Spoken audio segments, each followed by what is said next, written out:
Thanks for letting me be here. It's really exciting for me. I love to talk about leadership because I believe that I got to see great leadership in my life, in my career. I got to see people who led me. I got to see, some were senior to me, some were junior. I admired my father very deeply. And so I became convinced that the biggest difference between two organizations is the quality of leadership.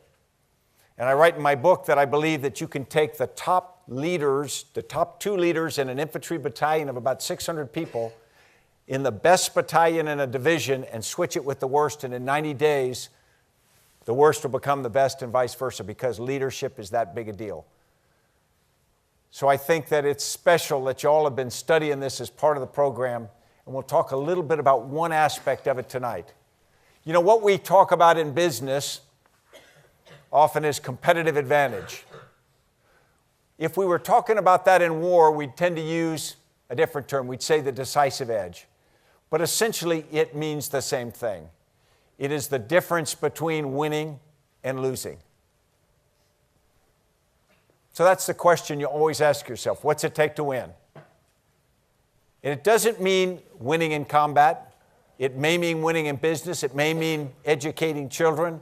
It may mean whatever it is your area is, but it's succeeding in the task in front of you. What do you have to do that? And it's not as straightforward as people think. You know, typically if you want to win, you do several things. You try to get great talent. This picture, of course, is from Yale, where I teach.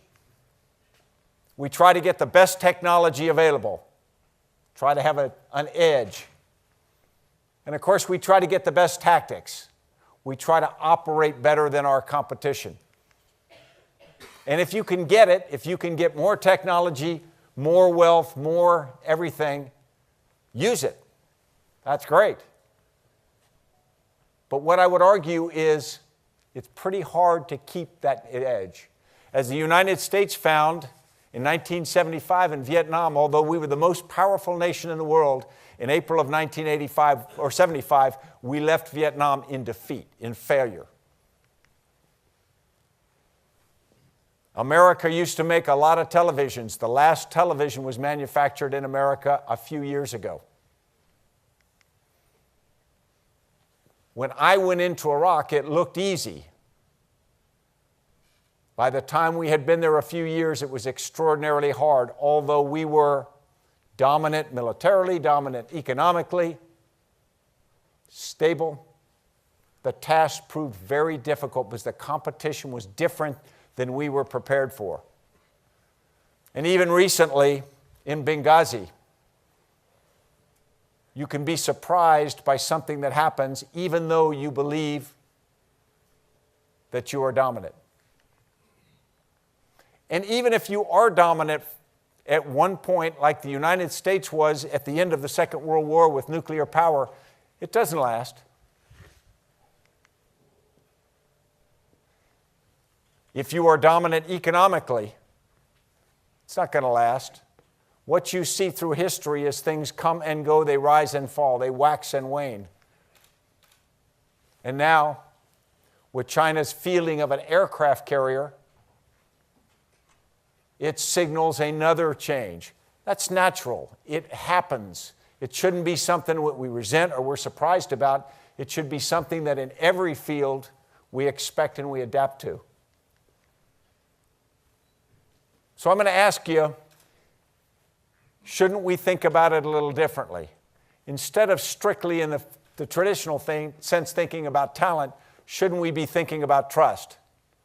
And of course, I love the story of William Tell, the son who would trust his father enough to stand while an arrow is shot close to his head. Of course, most people don't know he had an older brother.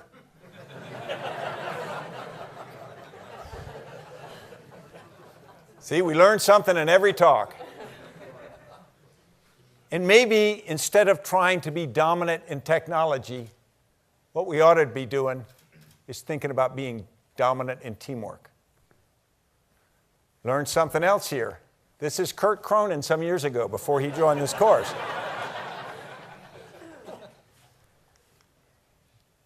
And instead of trying to have the best tactics in the world, what about timing?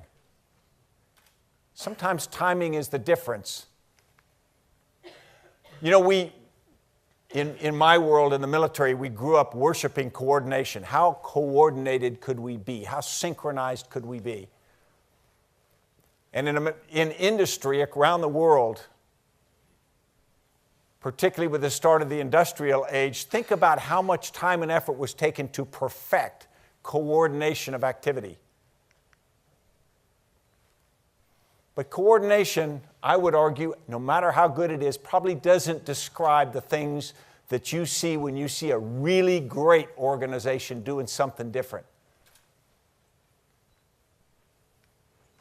I think it takes something else. Think about the best things you've seen in life. Best schools, best organizations, best companies. Did coordination describe them? Sometimes it rises above coordination. This is a famous picture of American football in the early 1960s. This is the power sweep of the Green Bay Packers. And a coach named Vince Lombardi took a very simple set of football plays, and he took a team, and they were dominant in football. It wasn't more complex than his foes. It wasn't even just better coordinated. There was something else to it. So here's the thesis of what I tell you. Success in competitive environments, and if you don't expect to operate in a competitive environment, don't worry about it. It's going to take levels of coordination that only come in people and organizations that have something above that. And what we call it is shared consciousness and purpose. So this is the concept that I think really is central to organizations that are much, much better than the norm. And how did I arrive here? I started in an organization that really tried to focus on talent. I graduated from West Point. Military placed great faith in raising talent. I placed great faith in recruiting talent. That's my wife. We've been married 35 years. So it went okay. But you know, you really have to grow together. That's the last time I've let my wife handle a sword anywhere near me. And then the Army takes you and trains you. It tries to develop that talent. And it does in most of the businesses that we're in. And we tried to leverage technology. We still do. We try to get that dominance in technology. And we train and try to get dominance in tactics. In 1976, something happened, and it'll resonate with some of you, which changed much of the rest of my career. I was just graduating from the military academy, and in Uganda, a mission occurred of special operating forces that set a direction that impacted me. A number of Israeli and other citizens were in a hijacked aircraft that went to Entebbe in Uganda, and they were held hostage. The Israeli government made a decision to do a daring rescue mission.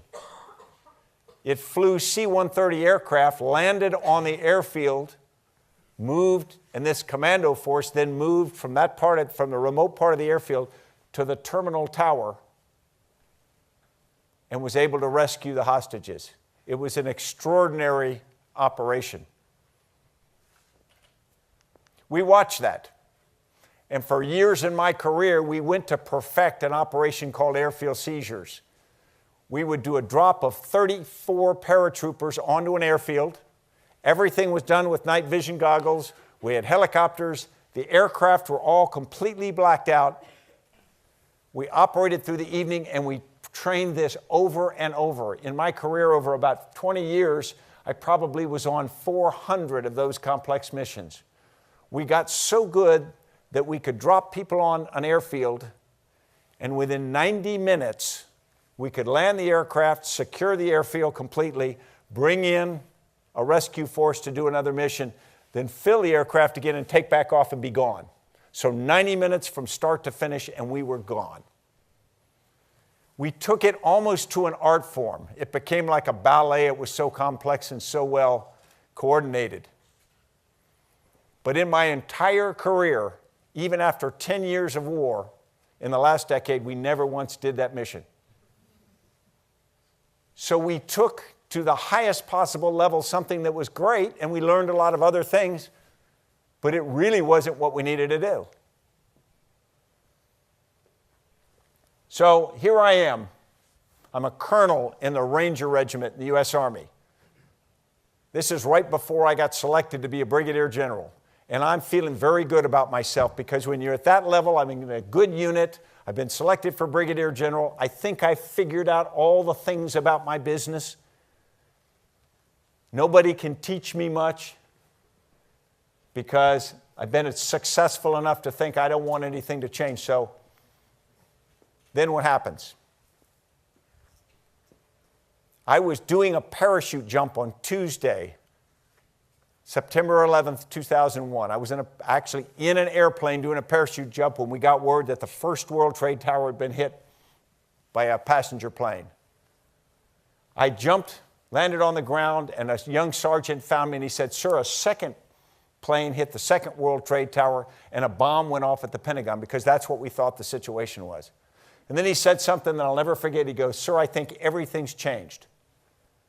And for my life for the next decade, and for much of America and much of the world, an awful lot did change. I became commander of a Special Operations Force task force. It was a group of highly trained counterterrorist forces, SEALs, commandos, Rangers, all tasked to go after Al-Qaeda and the associated movements that attacked the United States and at which we were then at war. We had trained for years against terrorist threats, but this one was culturally difficult to understand. One, we didn't have enough study, we didn't understand it well enough, and it was different from anything we'd seen before. If you think earlier in my life, people used to hijack an aircraft, take it somewhere, and make demands. They said, "Give me money, release our comrades from prison, and we will give you the hostages back." We might do that sometimes. Sometimes there'd be a rescue attempt with different outcome, but this was different. And it was geographically spread. Instead of having a small, narrow element that's trying to get one specific thing, one specific demand, this was geographically spread in many areas, and it changed constantly. In the years that I fought Al-Qaeda, it was different every month. How they operated, how they communicated, in many ways how they led. And they were this constantly morphing network. They weren't a rigid organization with Osama bin Laden at the top and then a series of lieutenants. And they operated differently. I talked about what used to happen when terrorists would hijack an airplane and make demands. It was almost a business agreement. I will do this, you meet my demands. There was nothing businesslike about flying planes directly in, killing people, and then simply saying, "We did it. How do you like it?" It was difficult to get our minds around. And I had been part of this very, very highly trained commando organization with precision capability to do Entebbe-like operations, and suddenly we have this very large, difficult to understand challenge, competition, and there was a capability gap because we weren't big enough, we weren't complex enough, we didn't have enough capabilities to actually deal with it. And in our government, although we had different elements, we had intelligence agencies, we had law enforcement agencies, we had military agencies, and facing an element like this, we found that each of us brought much to the fight. And in the early years of the fight against Al-Qaeda, each of our elements tried to take it on alone. And you say, why would you do that? Why would the CIA try to fight it? Why would JSOC try to fight it? What others? It's organizational behavior that I saw. Organizations like to stay cohesive and tribal. They sometimes like to get credit for things. They don't want to cooperate if, in fact, they think they can do it themselves. And cooperation has to be caused through a number of things. And it wasn't working for us. In 2004 and 2005 in Iraq, the multinational force to which the United States was the major player in was losing. We didn't come out and say it's losing. The way the military says that is we're not winning yet. That's a euphemism for losing. That's like a corporation that says we're not yet profitable. But it was horrific. The number of civilians being killed by Abu Musab al-Zarqawi and his network was staggering. Every day we would come out and there would be bodies, heads, tortured, people of every age. It was difficult to understand or even describe. So how do you do it? How do you deal with it when you suddenly got a problem that's bigger and different than you're ready for? Do you do what you've always done? Are we going to shoot straighter and fly faster? We're already very, very good. Do we try to gather more intelligence? I mean, if you think about it, we try to do those things which we're doing and just work harder. How often have you been in a situation where your organization's operating and it's not doing what you want and you say, well, we just redouble efforts? Or you as a leader, you're not getting everything done. So what's the first thing you do? You work harder, so you stop sleeping as much. You stop spending time with your kids. You don't eat right. You don't exercise because you think if I just put it on a little bit more, it'll work. Reminder, it's about winning. Now people can say that's obvious. Got it, we're about winning. I don't think it's obvious. And I'll tell you why. In August of 2004, my organization, of which Kurt was a part, did precision raids against high-value targets or senior leaders in Al-Qaeda in Iraq and other locations. We did 18 raids in August of 2004. That was about every other night. That was a pace, it's a small force, that was a pace we never thought we could have done. Years before, if you said we're going to do 18 raids in 1 month, we'd have said impossible. They were great. They were precision. They were as good as anyone had ever done in history as a military force and faster than we ever thought we'd have to. But yet violence continued to go up dramatically. The situation continued to get worse. So what happens when you're doing exactly what you're supposed to do and you're doing it really well? In fact, you're even doing it better than you ever have before. But the result is not coming out the way you want it. So we took action. In August of 2006, same force, same fight, same country, did 300 raids in a month. Now think about that mathematically. That's 10 raids a night. This is a force that used to do an Entebbe-like raid once every 6 months. Suddenly we're doing it 10 times a night. Every member of the force is going on a raid every night.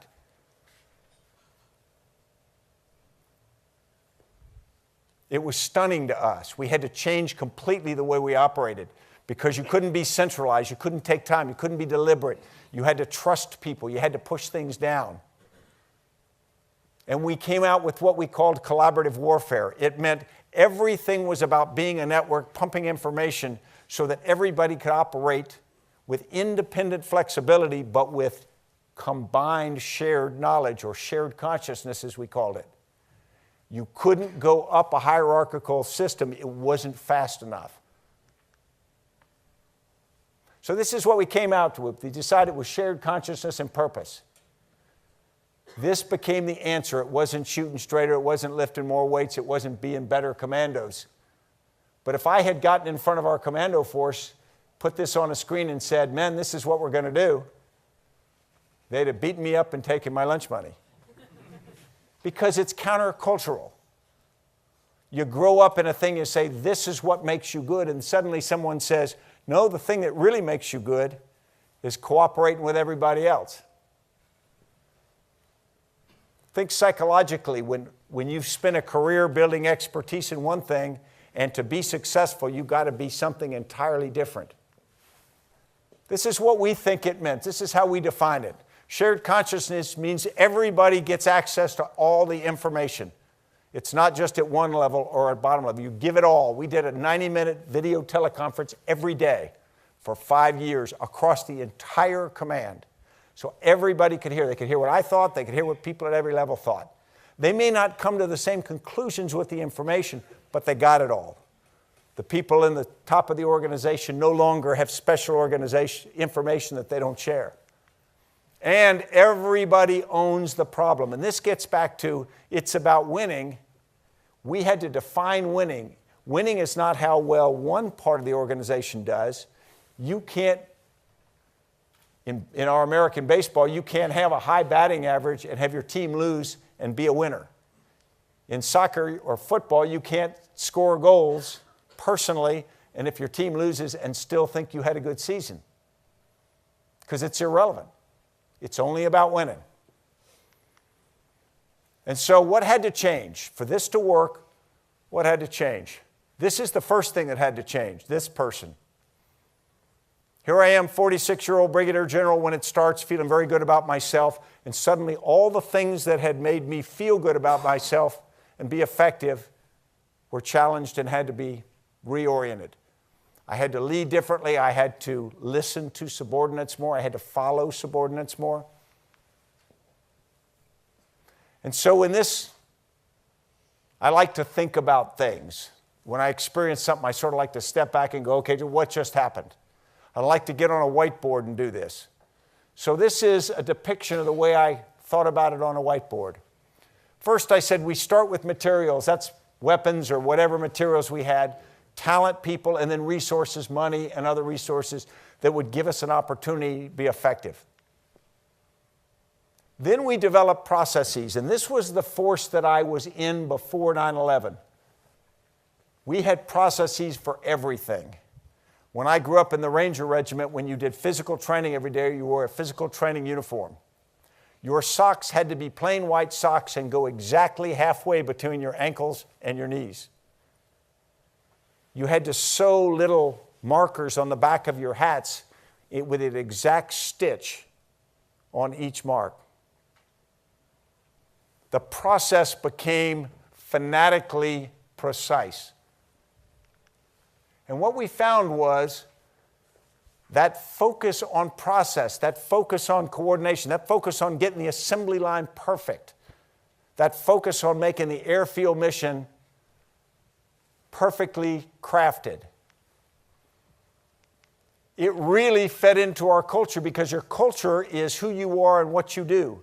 Over time, you affect your culture and then your culture affects you. And so in this case, our process, good people, good stuff, our love of process, our love of checklists, our love of standard operating procedures, as we called it, fed our culture. So what was our culture? And that's really a question that I had to ask myself.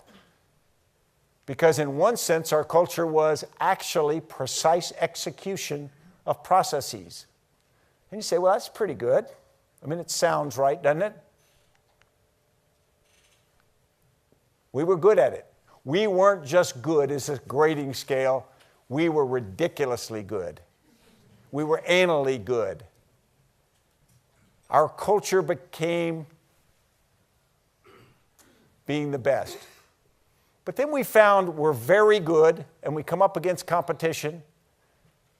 And the competition is different when we expect, and it's constantly changing. And we have other very good partners, other government agencies, and they're great too. They follow their processes. But only when we bring them together, even if we're not all quite as good as we were because we had to give a little bit, do we become effective enough to deal with a challenge like this? So if you look back, we go and we create our culture, and this was what our culture was. Our culture was excellence. Now again, I'd ask you, if someone told you that the culture of an organization you're in is excellence, how would you respond?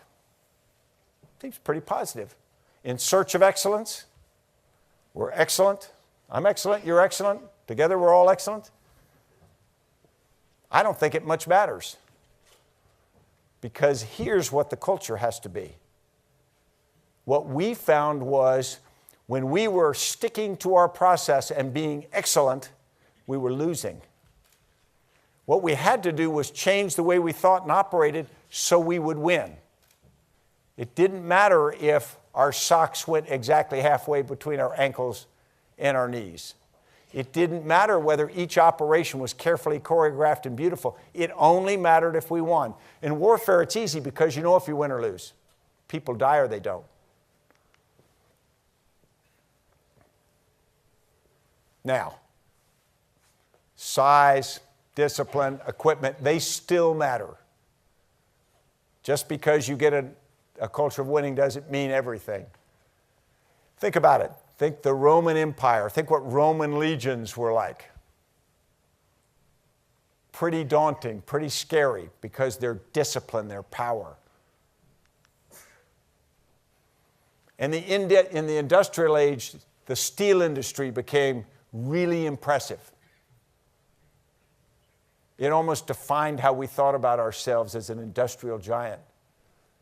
But guess what? As good as Rome's legions were, they weren't good enough for a different kind of challenge. And as good as the steel industry was, the American steel industry in the 70s and 80s died. And it only came back in a completely new form.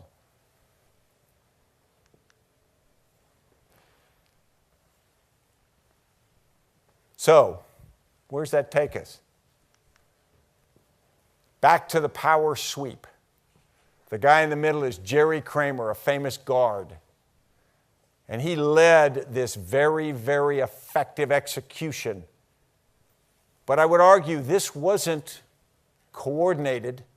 There was something more in this. Something more in a magical coach named Vince Lombardi.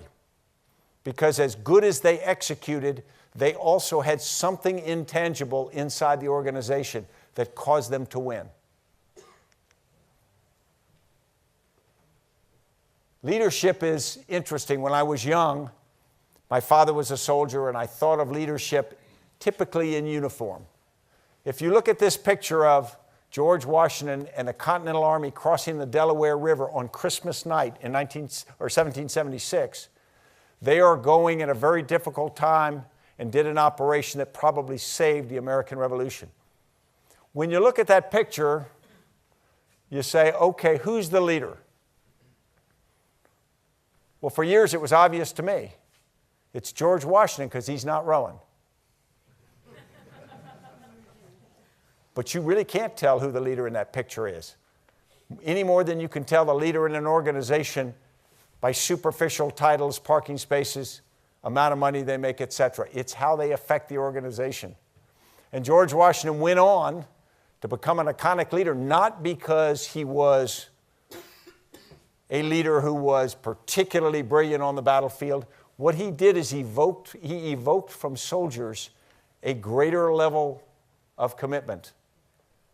And he took a ragtag army with the help of the French and defeated Great Britain, won the independence of America. So here's sort of my takeaway. It's not enough to be great. Excellence in itself doesn't really matter. You have to be good together.